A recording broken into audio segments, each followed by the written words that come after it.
All right, I think we can probably go ahead and get started. I know there's a few more people jumping on our webinar today, but just wanted to kick things off and thank everyone for joining us. My name is Deanna Lazzaroni, and I help lead our global content marketing efforts here at LinkedIn.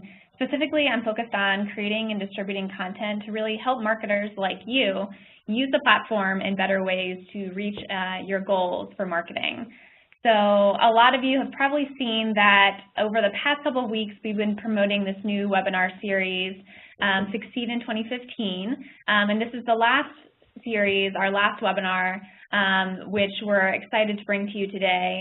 Over the past couple of weeks, we've really been focused on trying to help you up-level your 2015 marketing strategy and succeed this year. So today, we're going to be talking about the best of the best on LinkedIn and those brands who are really doing it well and using the platform to drive success. I'm delighted to be joined today by Nick Mangum from our LinkedIn Insights team. Here at LinkedIn, we actually have dedicated professionals who are focused on extracting insights from the LinkedIn platform that can arm you to be better marketers. So today, Nick and I are going to talk to you a little bit about one specific tool we use, LinkedIn Marketing Score, to quantify the influence of companies on LinkedIn and to improve their LinkedIn marketing efforts. In case some of you had registered and seen another face on the original program, Walter Schrio, I'm happy to report not here because his wife actually just gave birth to their new baby this week, so he's off enjoying being a new dad. We're thrilled for him, and I'm thrilled for you because Nick actually couldn't be a better replacement as he actually helped lead the reveal of our top 10 global brands on LinkedIn as defined by the Content Marketing Score. So we've got an expert in our midst, and I hope you have your questions ready for him. So let's go ahead and dive in and take a glance at what we're going to be covering today. We are going to give you what we promised, a look at the top 10 global brands on LinkedIn, who they are, what they're doing well. These brands, as I mentioned, were revealed using LinkedIn's Content Marketing Score, so Nick is going to talk to you a little bit about what that is and how we calculate it for brands. And then after, we're going to talk about, how you can take some of these learnings from brands that are doing it well on the platform back to your own marketing strategy. So we want to arm you with some tools to be successful in your own marketing efforts. And then finally, we'll leave a little bit of time at the end for some Q&A. If you do have a question, just a quick housekeeping item, please go ahead and submit it in the chat box here in the WebEx. You can do that throughout the session, and we're going to save time, as I mentioned, at the end to go through as many questions as we can. You can also tweet using the hashtag #Succeed2015. Submit your questions there. Alex and my team will make sure they get to us. And obviously, if you find the content share-worthy, we invite you to share that with the hashtag as well. And because I know the question is coming, yes, we will be sending out a recording of this webinar following the presentation. You can expect an email within the next couple of days with a link to the presentation and to the recording. So let's get started. As a quick foundation, I wanted to just start with a reminder of LinkedIn's mission, which is to connect the world's professionals to make them more productive and successful. From a marketing perspective, and the reason why you all are here today, we really want to help you drive efficiency with your marketing to reach the professionals who truly matter to your business. You're likely here because you already know that these people are, professionals you're trying to reach on LinkedIn. And so we really want to make sure that you can get the most out of the platform and use it in the most efficient ways to drive results with your marketing. And what better way to do that than to look at the brands who are doing it well and get some inspiration for your own strategy. So we know that you guys love examples, you love case studies. I'll be the first to attest that, I'm a sucker for content that tells me who's leading the charge, who's doing it well, and what can I learn from them to improve. Clearly, you guys love this content too, because when I looked at our top blog posts of 2014, this one shown here was actually the top blog of the year. So this was the one revealing our top 10 most influential global brands on LinkedIn using our Content Marketing Score to identify those brands.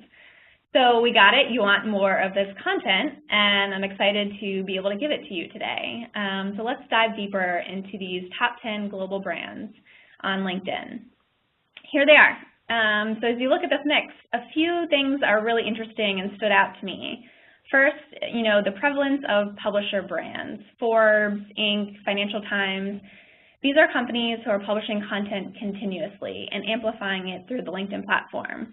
We'll dive a little bit more into each of them in a minute. But secondly, I thought it was interesting to point out how the other half of the list is tech brands. There's Microsoft, HP, IBM, Salesforce. We'll also talk a little bit more about what these tech leaders are doing and the types of content they're publishing to be successful. But first, before I dive into those examples, how did we arrive at this list? I wanted to give Nick a chance to talk about LinkedIn's content marketing score and explain how we have enabled marketers to use this tool to drive results. So Nick, I will hand it over to you. Great, thanks Deanna. So many of you may be wondering what exactly is the content marketing score and what's included in it. So the content marketing score simply is a measurement that quantifies and benchmarks the influence companies have on LinkedIn. And there are 5 primary touch points that allow marketers to engage with their target audiences on our platform. So first, you have company updates that you post from the company page. Second, a brand can use sponsored updates to extend their reach beyond the followers of your company page. Third, a company can have a featured group that allows them to interact with the group members in a more personal way. Lastly, the content marketing score also leverages employees as a means of brand advocacy. So there are 2 main ways you can do this. The first is by sharing content, short-form content just like articles and photos, and the second is writing long-form content through the publishing platform. So together, these 5 channels give brands plenty of opportunity to engage with their key audiences. Now we can go on to how do you exactly calculate CMS? So the content marketing score can be thought of as sort of a unique engagement rate. And let me dive into that a little bit more. First, you need to know who your target audience is and how many active members they have. In this example, we're using dummy data to show the audience size for C-suite members. Second, a brand will be measured by how many unique members in that target audience engaged with content associated with your company. So if you posted a company update, you had a sponsored update, or maybe the C-suite individuals were engaging with content that you posted through the publishing platform, they would all be counted uniquely towards your content marketing score. So when you put this together, you basically just divide the unique members engaged by the active target audience and apply a static multiplier. This gives you the content marketing score. So hopefully this makes some sense. If it doesn't, then feel free to ask a question through the Q&A box on WebEx. And now I'm going to hand it back off to Deanna to talk more about our top marketers on LinkedIn. Awesome, thanks Nick. So with that foundation in mind, understanding the components of content marketing score, let's dive deeper into what these companies are really doing differently with content on LinkedIn that's been so successful. First, let's start with Forbes. Forbes focuses on the entrepreneur. They know their audience, and they position themselves as a source of business, investing, technology, and leadership expertise. Typically, we've seen that Forbes publishes roughly 6 to 10 company page updates per day, promoting on-site content on their platform and asking their audience for further ideas. So they're using it not only as a way to amplify existing content that's out there, but they're actually opening the invitation to their audience to comment on posts and suggest new content, a way of sort of crowdsourcing new content ideas. Also, it's really interesting to note that their content addresses key issues for leaders looking to improve customer service within their organization or other aspects of their business. So in a way, Forbes is really positioning themselves as a helpful source of information to their audience on LinkedIn. Secondly, let's look at the World Economic Forum. You definitely don't need to be a for-profit business to find success on LinkedIn. World Economic Forum ranked #2 in our global list, and they utilize LinkedIn to recruit business leaders, political representatives, and academic instructors for global change. The group really makes a point to use numbers. Statistics from global business studies are actually used in several of their company page updates. We've seen that numbers and statistics are really powerful tools in page updates, and sponsored updates especially. As the results often draw widespread conclusions about human behavior and can really resonate with individuals looking to change. Third, let's look at Inc. magazine. Inc. serves the business owner and the CEO, and their content reflects this C-level purpose. Everything from the simple productivity hacks to complex data analysis is really covered in their content. They also provide additional room for their audience to share personalized knowledge. If you look at the example shown here in their 100 Days, 100 Questions campaign, it's a great example of curating content for their audience and generating new discussions. In this campaign, Inc. serves the bridge between audience members as they're now speaking to each other via the magazine's company page. So again, it's not just about posting out content that you've already created, but really inviting that dialogue with your audience and encouraging them to speak to each other so that you can generate new ideas about content to serve their purpose. Okay, so the next example, Microsoft. Microsoft, with them, the conversation really doesn't stop at the company page. They're one of the best examples of using showcase pages to extend the conversation for a particular product, service, or business function that they have within their organization. Showcase pages are a really great way if you have a variety of different parts of your business that don't really seem to be talking to the same audiences. By creating a showcase page, you can have more personalized communications for professionals interested in updates for your products and services.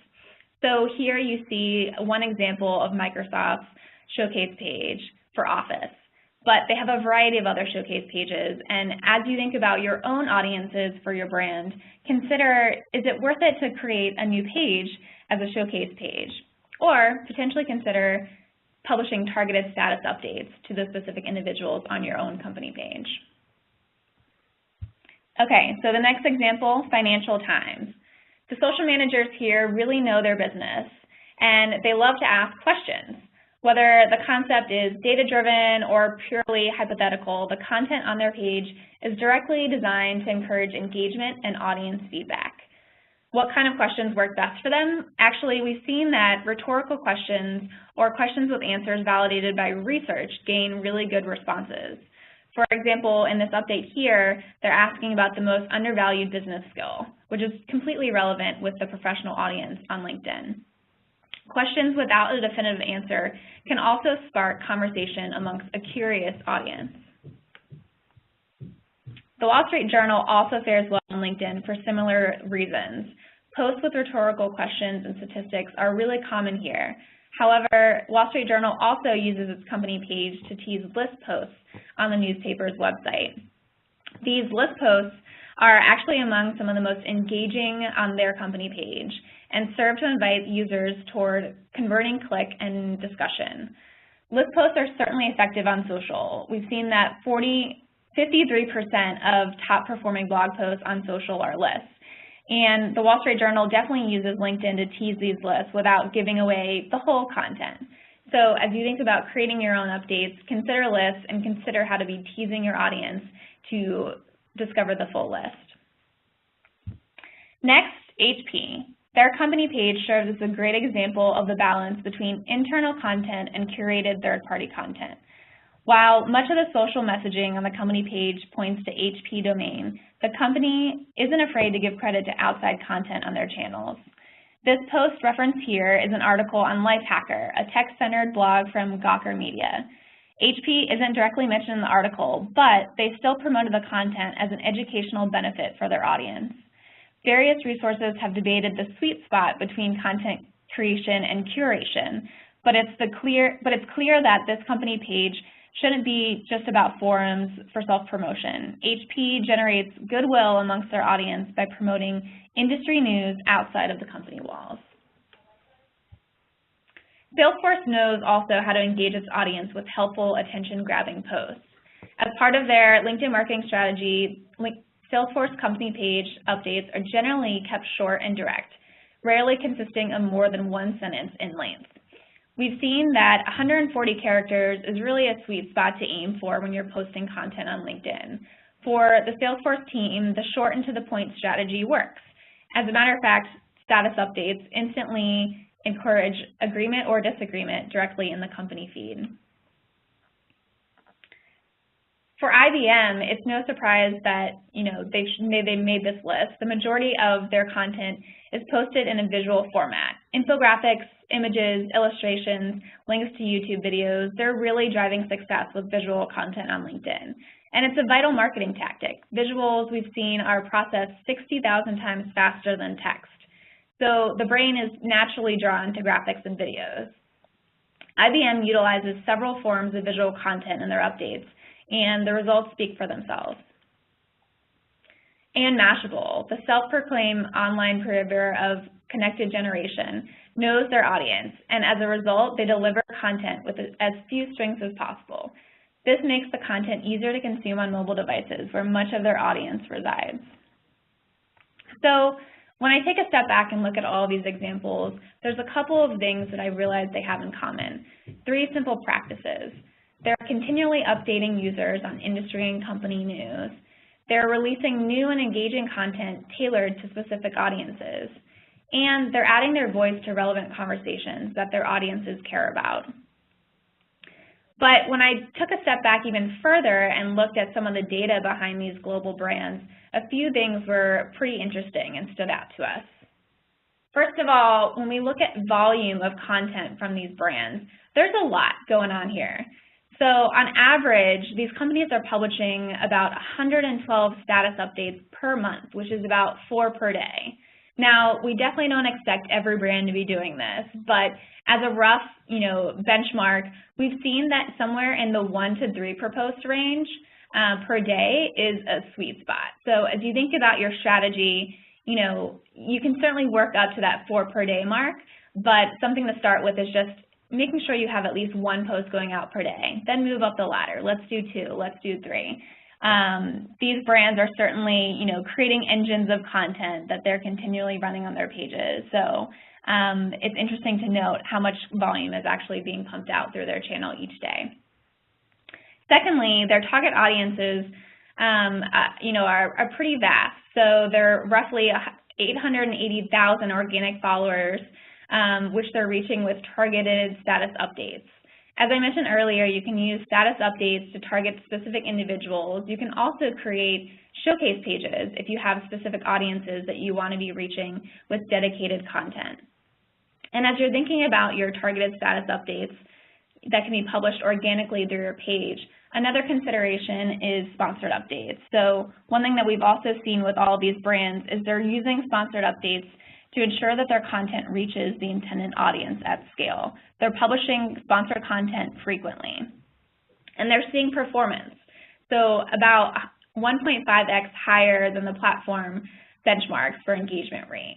So clearly it's working. Now, a lot of questions that we sometimes get about these brands is, okay, what does their internal organization look like? How many people is this actually taking to drive the success? On average, about 26 admins of their company page are, managing content through the platform, with about 9 publishing on a frequent basis. And typically, we've seen that within these organizations, the content is really managed through the marketing or communications departments. Now, that can certainly vary across other organizations, but this is just kind of the average that we've noticed. A lot of other organizations may centralize even further and have, point people from a global standpoint that are really in charge of publishing the content, so trying to minimize the number of admins. But as your company scales globally, think about how you can be enabling your regional leads to make sure that they're using your company page to reach their global audiences. And one additional insight that we found really interesting was, as Nick talked about with the content marketing score, it's not just about one of these attributes. It's really about a combination of all 5. So the top 10 brands on LinkedIn, when we evaluated how they're using each of these 5 dimensions, we saw that on average they were using about 4.2 out of the 5 content marketing sources on the platform. So this goes to show that really leveraging a mix of the right channels is key to engaging your audiences in the right way. The majority, as we looked at kind of the mix, the majority of the brands are using company updates and sponsored updates. really creating always-on content calendars and posting organically, as well as determining, what type of content should they be publishing and then sponsoring. Additionally, one trend that we've seen really rise over the past year is, as Nick mentioned, leveraging employees to be advocates of the brand. So one, posting out the short-form content that maybe your company page is publishing on a daily basis, but additionally, thinking about how you can enable your employees to publish long-form content on the platform. We see that trend, continuing to rise and only expected to grow further as more brands continue to activate their employee base socially. So that's a look at kind of these top 10 brands globally on LinkedIn and what they're doing to drive success. But obviously we want to make this more real for you and enable you to take this back to your teams and drive your own success with LinkedIn. So a couple of questions that we thought might be helpful for you to take back as a quick cheat sheet to use as part of your marketing strategy. These are questions that can really spark some interesting dialogue as you think about how to set up your LinkedIn marketing efforts on the platform. Obviously, starting with, what is our content marketing strategy, and actually having it documented. A lot of brands who are out there definitely are employing content marketing as part of their marketing mix, but they're not actually documenting their strategy and coming back to it to see how, their results are laddering up to their objectives. So document your strategy and figure out what it is you want to be accomplishing on LinkedIn. Secondly, think about how are we going to incorporate these 5 content marketing sources of engagement into our mix. What's the right mix for you? Maybe you have people who are able to be publishing content on LinkedIn on a daily basis, but you might need to be working a little bit more to advocate, for publishing on the platform with your employees. So think about, what these 5 elements can help you do to achieve your content marketing strategy. And of course, make sure that you understand who's going to be in charge of leading these efforts. So who on your team is going to be the point person for actually publishing content on LinkedIn? Who is going to be in charge of kind of creating materials that might help your employees better, think about topics they can be writing about from a long-form content standpoint, or even just sharing content on the platform. Are you sending out notes that tell them the content they should be sharing each day, or are you encouraging them to make sure they're looking at your company page every day for new content to share? So understanding who those people are and how they're going to lead parts of this strategy. And then as you dive into each of those 5 aspects, company pages, when you're thinking about your updates, what's your always-on content calendar? One thing that we do here from a LinkedIn standpoint is think about, how are we going to publish those 3 posts per day, making sure that we're continually engaging our audience and doing it at times that they're most active on the platform. So keeping on, that always-on content calendar for organic updates. And then layering in the promotion strategy. So what are the updates we definitely know we're going to go and sponsor to make sure that they're reaching that right audience. Additionally, as you do think about using the publishing platform, one tip that I would suggest starting with is, identifying maybe 3 to 5 internal subject matter experts who can, be the voices of your brand for particular, subjects that your audience cares about and that are relevant to your company as well.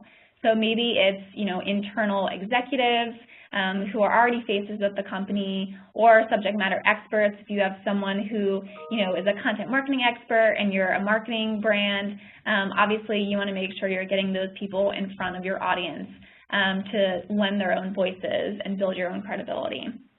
So start with that, 3 to 5 set, and then, showcase those successes and enable more of your employees to be publishing more content on the platform. Obviously, as I mentioned, even just being able to empower them to share your content. So are they checking your company page every day? Are they sharing the updates that you're sharing on your platform?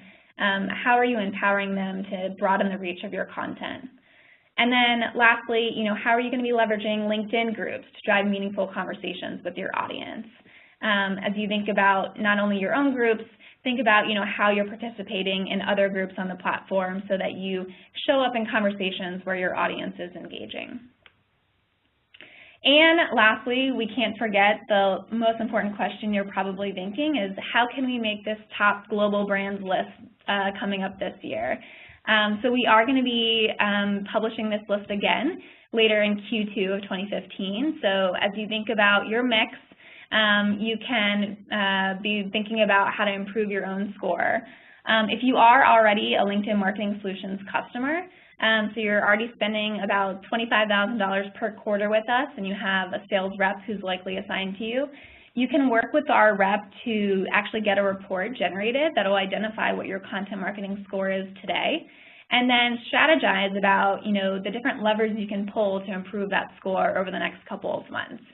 So it's definitely something that we, as our team has dug into more of the data to understand what these brands are doing well, we definitely want to be sharing these insights with you to enable you to drive even greater success with your marketing on LinkedIn. So over the next couple months, think about, some of these levers you can be pulling to drive even more results and improve your own content marketing score. And now we are going to open it up for some questions. That is all we have for you today. So I'm going to jump over to the Q&A box and see what questions we have so far. If you do have a question to ask, please feel free to go ahead and submit it in that Q&A box as well. So let's see. We have a question for Nick. I'll start with you, Nick. Olga had a question about the multiplier in order to come up with the final number for content marketing score. Can you talk a little bit more about how we calculate that? Yeah, so we don't actually divulge what the multiplier is, but we can say that it's the same across all companies and all industries. And the main purpose of the multiplier is really to make this score a nice round number that makes it a bit more digestible. So I wouldn't worry about the multiplier too much. Just think of it as a static number that really helps to make this a more easily understandable number. Awesome. Hopefully that helps. But yeah, I feel like a lot of people end up getting hung up on the multiplier, but it's the same for everyone, so I wouldn't worry about it. Great. All right, we have another question from Beth. Can you address when you would use a company page versus a LinkedIn group? Beth, it's a great question. Definitely, as you're thinking about your company, one thing that I would just keep in mind is, who are the people that are going to be managing these presences for your brand on LinkedIn. For a company page, usually, you're publishing content on a day-to-day basis that's sharing news, inviting conversation, and kind of, establishing your own brand as an identity on the platform. So as you think about not only publishing content, it's a way to be recruiting new people to your organization. It's a way to be building your brand presence and really having that solid foundation for your LinkedIn marketing strategy. Everything is kind of really built on that company page, and it's kind of that one central spot for you to establish your brand on the platform. LinkedIn groups are also a really great way to drive conversation. I've actually seen that's kind of, obviously the biggest benefit is when your audience is engaged on a particular topic, having a group to really engage in that dialogue and let it feed itself. If you have a moderator, it's great because you can kind of steer the conversation in certain ways, pose questions, be able to get ideas for new topics. But really, with a group, it's about the community. And so you want people to be sharing articles and talking about things amongst themselves, as well as, sharing things with people who are running it from your brand. So in that sense, it's a lot more about the community and less about kind of your own brand presence. And hopefully that helps answer the question a bit. All right. There's also, Anne had a question about difference between showcase page and group, so just layering on a little bit about that. With the showcase page, and basically if your company has a dedicated business unit or product or service where you really have a specific audience that you want to be reaching, a showcase page is a great way to establish that dedicated presence and also be able to provide targeted updates to that audience on a continual basis. So in the case of Microsoft, for example, they have people who are very, into the Office product that they have available. And so these users of that product may want to be, consuming content that's specific to Microsoft Office. That's why they may create a showcase page for that specific product or business unit and have a steady stream of content dedicated to that product. For groups, again, it's kind of more about the community. So a best practice really in groups is not necessarily pushing your product, but really engaging around topics of interest with your audience. So, if it's something that's more related to, personal development or skills or things that the community is wanting to learn more about, those are kind of topics that make more sense for a group versus a product or a service page that you would talk about from a showcase page. Let's see, what other questions do we have here?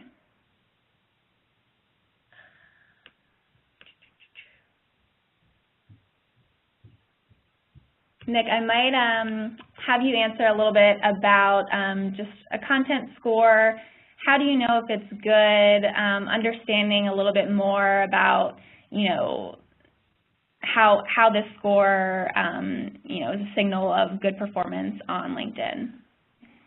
Sure. So thinking about these top global brands, they're going to have pretty high scores because they have a very mature knowledge of LinkedIn. They have a ton of followers. They leverage all these different ways of interacting with their key audiences. But for smaller companies, it a lot of times comes down to who your competitors are and where you stack up against them.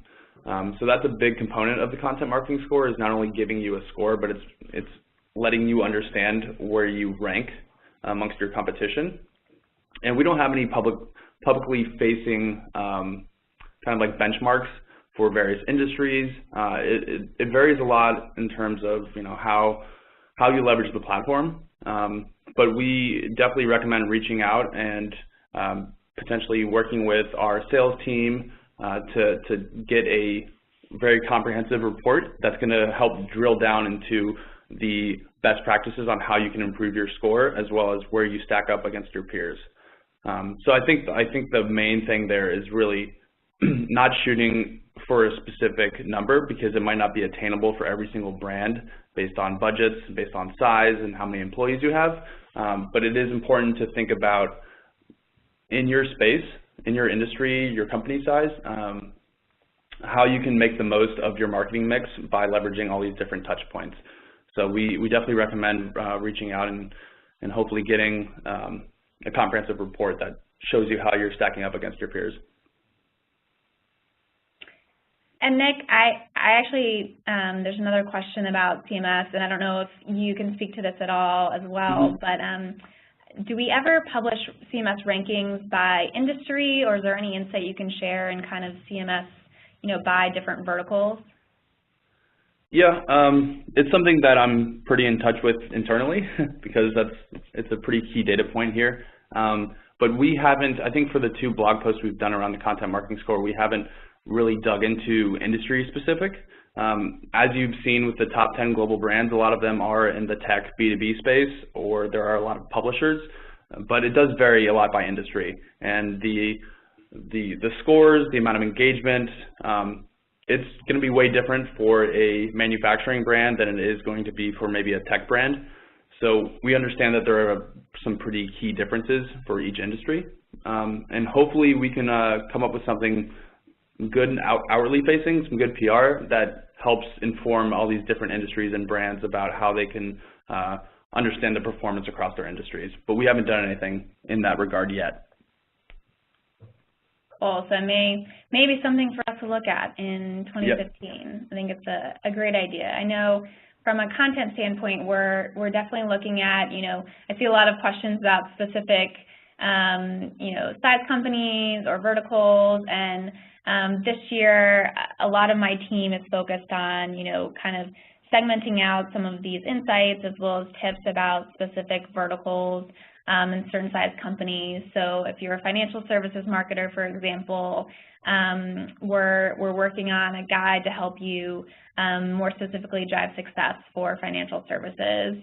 Same for things like education marketers. Obviously things vary by different verticals and industries, so we completely understand that, not everyone can be a publisher company or a tech company, even though we've seen that, these are some really good examples of brands that are doing it well. I think over time, I'd love to see some other types of brands move up the content marketing score ladder. So another question that came in that I just wanted to address was, there was a question about basically using subject matter experts within your organization. The question was, would you have them publish on your page, or is it publishing on their own profiles and then sharing to the company page? So I just wanted to kind of clarify a little bit about that. So our long-form content, when I spoke about that earlier, basically we've enabled our members to be able to publish directly to their profiles, just like you may have seen from influencers on the platform. So about 2 years ago, we opened up the platform to allow business visionaries and kind of leaders within the organizations to publish long-form posts, just like they would a blog post on any other platform, but really have it attached to their LinkedIn profile. And we've now since opened that up to all of our members, which is really exciting, as we've seen, a lot of success from influencers, but also from members themselves, being able to publish content direct to their profile and be able to share that with their networks.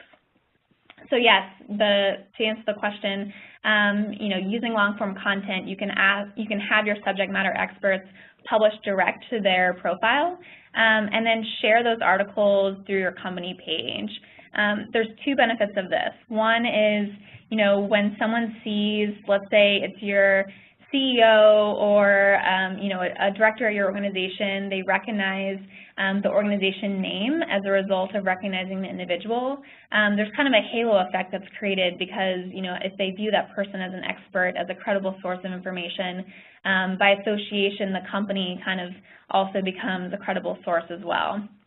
So that's just, one benefit of having them publish on the platform, and obviously, have a brand, your company name attached to their profile as well.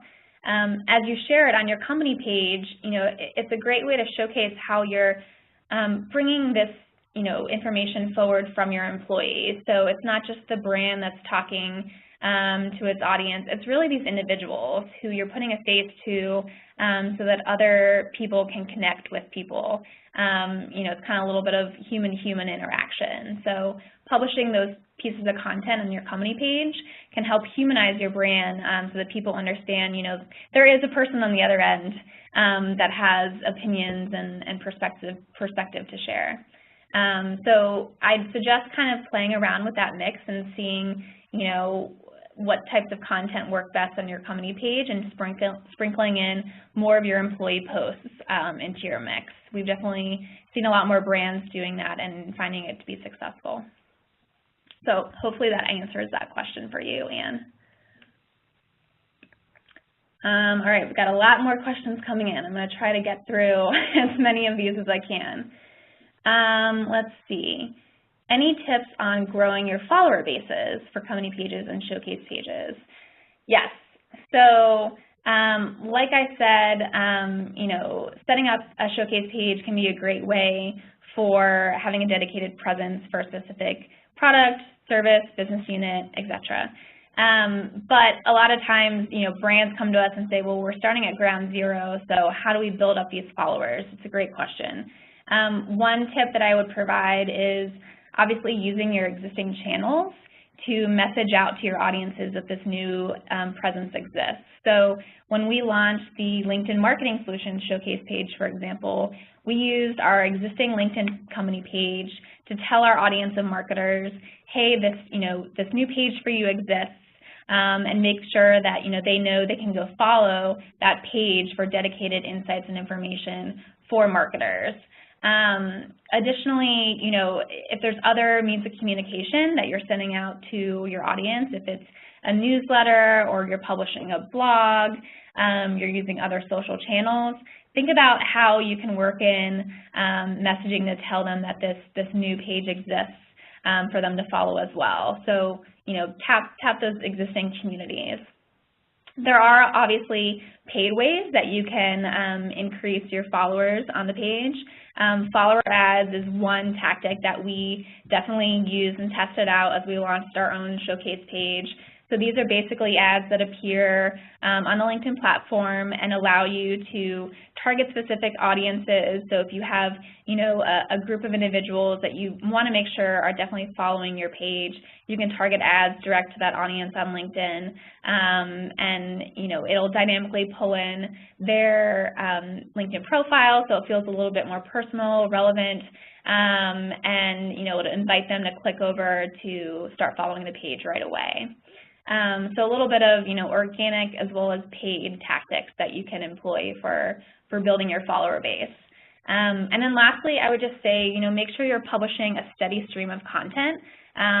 One thing that, we've seen sometimes happen is people will create new pages, and they might have like a surge of activity right at the beginning, and it's really exciting, but then it kind of just dies off, and people don't really have a reason to come back to the page, or there's not new followers that are getting to the page because there's not new content being published. So making sure you have that always on calendar, and even if it's not posting the 4 times a day like some of these brands are, at least trying to publish something at least once a day, so that you do have a steady stream of content and are keeping people interested in what you have to say there. So Sarah, hopefully that answers your question. Let's see, what else do we have here? What's the difference between sponsored content and targeted status updates? Good question. So targeted status updates are updates that you can post organically from a company page or a showcase page. Let's say you have followers who are in different geographies across the globe. You may choose to target a certain post that goes only to, let's say, North America audiences, whereas there's another post that may go to audiences that are in Europe or in APAC. So you can target those updates organically without any paid support on your company page to make sure they're reaching that audience of followers who are going to be most receptive to that content. Sponsored updates are really where you can reach outside of just the followers on your company page to make sure you're reaching those audiences. So same types of targeting, it's by geography, by title, function, different companies. There's a vast number of criteria for targeting that you can use, but it's taking it outside of the company page. So you're extending the reach of your audience, making sure that you can reach people who maybe aren't already following your company but may want to be. So it also creates this, nice halo effect of bringing in new followers to your company.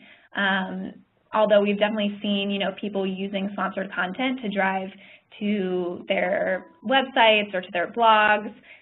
We've, seen people use it, again, to build followers as well. So hopefully that helps distinguish between, sponsored content is extending to be in the LinkedIn feed and not just to your followers, whereas targeted status updates is really just focusing on the people who are already following your page. Okay, let's see, what else do we have here?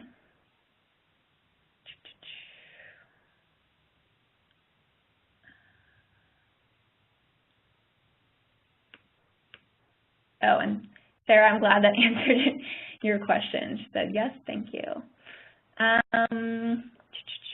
I just set up 2 showcase pages for 2 divisions of our company, but they still have separate company pages. Is there no way to import company pages into showcase pages? And will that capability be coming soon? I'm not quite sure I understand this question, but I'm going to try to answer it. So Anne, forgive me if this doesn't answer it exactly, but it sounds like you have your showcase pages and they need to be connected to company pages that they're not already. So I think if you want to follow up with me separately on that question, I can try to see if our service team can help with that issue. It sounds like it might just be a specific company page issue. All right. Let's see.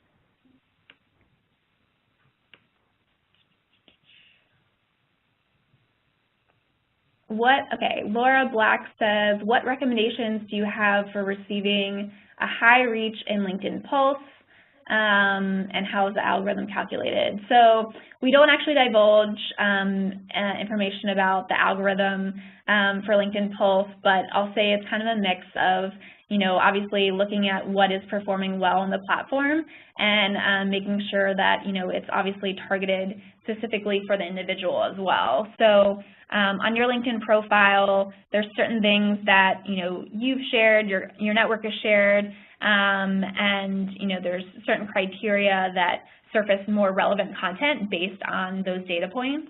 So that's one thing to know about Pulse is obviously it's creating a dynamic content experience for you. As far as kind of just surfacing in, the top articles in Pulse each day, it's definitely a question, we've heard before, people wanting to try to see how they can get in the high rankings for LinkedIn Pulse. A couple of tips that I would provide there is just as you're thinking about your content, do a little bit of research into, what audiences are sharing on the platform. Another tool that Nick didn't talk about for this presentation, but actually is a really great thing that his team has led and developed for marketers as well, is trending content.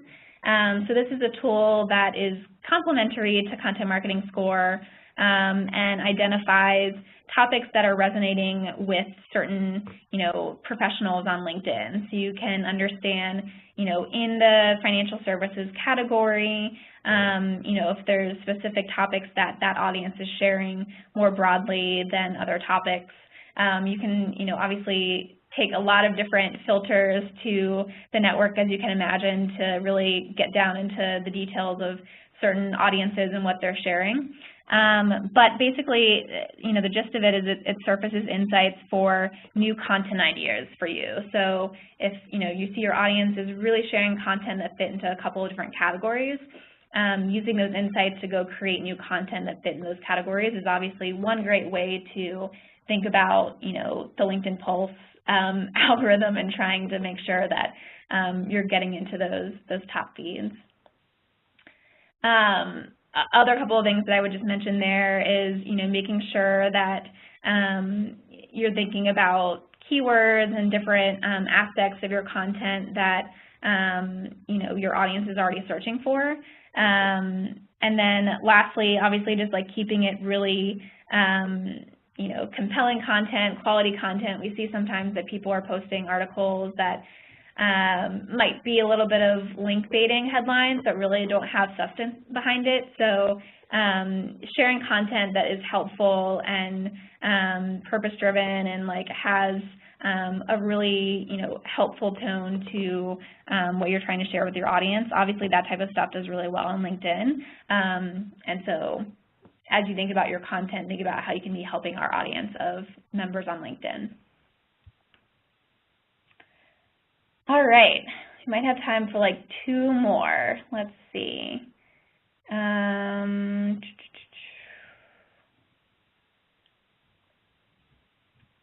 Let's see.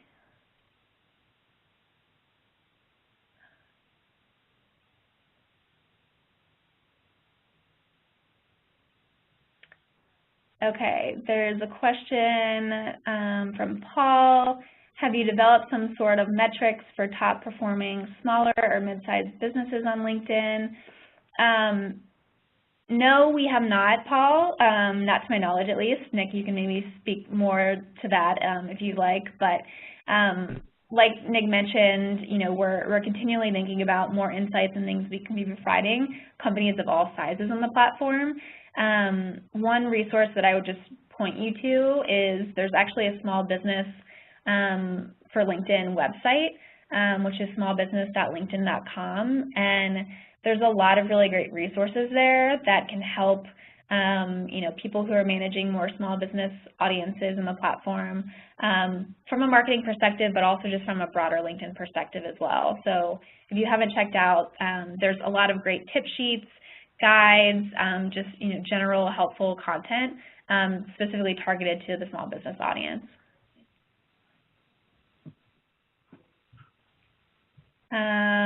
Uri has a question about sponsored updates and maybe some tips on how to boost engagement. This is a really good question.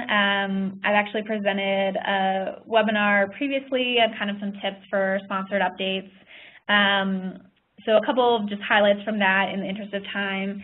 One thing to think about with sponsored updates is obviously what is your objective. So are you trying to really drive lead gen goals? You're driving to maybe a dedicated page on your website with a lead form that you're trying to convert new leads with.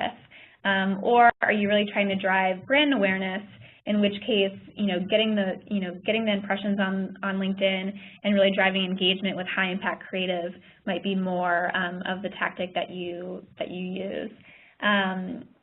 Thinking about kind of those two focuses is really one way to make sure that you're obviously setting up your sponsored updates for success, because the way that you go about creating content for those different objectives definitely varies. For lead gen sponsored updates, we've seen that being a little bit more direct in kind of your language, so keeping it short, informative, but making sure that you kind of have a really strong call to action to have people take that next step and entice them to see what's on the other end of that click, to go download, maybe it's a white paper or they're registering for a webinar. Keeping it actionable, and also making sure that you're using that different assets that are available at your disposal. So what does your image look like for the thumbnail that might pull in? Is that something that's going to really invite people to want to click and go download that piece of content? Does it tie to the headline of the post that you're sharing? So making sure that these pieces are syncing together to really drive the most action from your audience. From a branding standpoint, definitely using more rich media creative. You can actually publish a photo or slide share or a video direct to the LinkedIn page. So thinking about how can you use the real estate on desktop and on mobile to make sure that you're engaging your audience in the most high impact way. Whenever we've seen brands use rich media creative, so having a photo attached to their update, not just the thumbnail that pulls in, the engagement definitely is higher. And again, if it's kind of more about brand awareness for you, you're getting your visual in front of more people with that higher impact creative. So there's a couple of different ways to go about it. And if you want more information on more of the specifics for setting up your sponsored updates for success, happy to share those links. We have a couple of guides we've produced that are more dedicated to each of those objectives. So let me know if you need links for those. All right. Let's take one last one. I think we're just about at time. So let's see.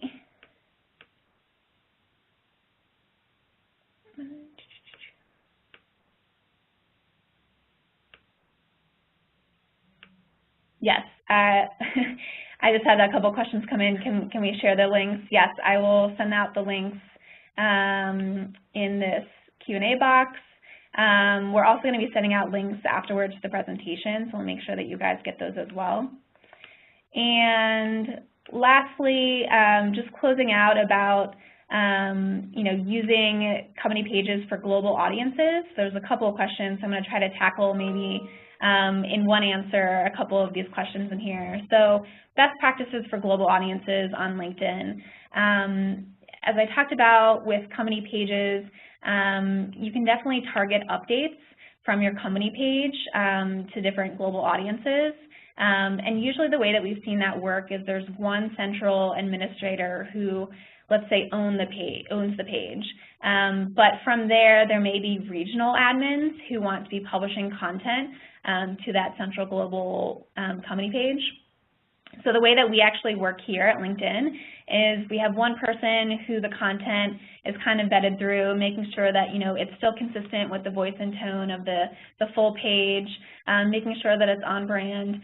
But the specific admins have rights to publish content from the company page, and the way that it's just set up in our social media marketing, you know, management tool is that the one central person has approval rights. So as content is suggested to publish to a specific audience on the page, you know, we have our global admin who goes in and approves that to publish to specific audiences.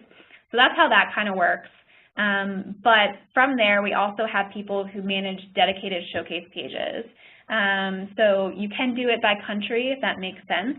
But really the way we see success is if a showcase page is aligned to a specific business unit or function or a specific product or service, and then having, you know, kind of a same strategy with that. If there's different audiences by region that makes sense to target updates to from that specific product or service page, you know, having the different admins that can input creative into the content calendar, you know, indicate when they want to target audiences by a specific country, and then having everything flow through one central person so that, you know, it's still consistent, it still feels like it's coming from one place, but you do allow the regional leads to have a voice in what the content is being published to those company pages.